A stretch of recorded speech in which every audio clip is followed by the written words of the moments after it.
ازيكم عاملين ايه؟ يا رب تكونوا بخير. يلا بينا نعمل صينيه مكرونه بالبشاميل، حاجه كده تحفه. اول حاجه سلقنا المكرونه في ميه وملح، بعد كده نعمل تاني خطوه اللي هي تعصيج اللحمه.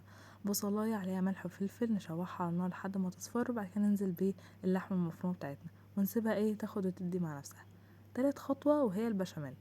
اول حاجه بسيح معلقتين سمنه كده كبار، وبعدين بضيف معلقتين او 3 معالق دقيق. ماشي، واقعد اقلبهم سوا. اهم حاجه خدوا بالكم عشان الخطوه دي ممكن تلاقوا الدقيق كلكع لو الدقيق كتير على السمنه. فاهم حاجه ان احنا نقلب ونحط كميه متناسبه من ناحيتين، من ناحيه الدقيق ومن ناحيه السمنه.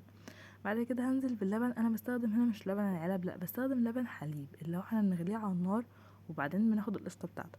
وبضيف كوبايه من سلق ميه السلق بتاعه المكرونه. برضو النشا بتاعتها بالحاجات دي بتدي كده قوام. واسيبها بقى لحد ما البشاميل بقى يبتدي يتقل كده.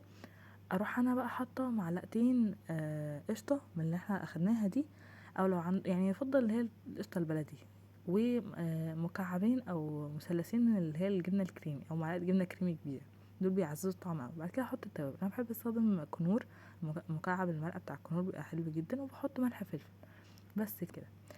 وبعد كده بعد ما خلاص الحاجه تبقى تمام، ابتدي افرش في الصينيه بتاعتي مكرونه عليها شويه بشاميل كده مع بعض، وبعد كده احط لحمه مفرومه واكرر تاني الخطوه.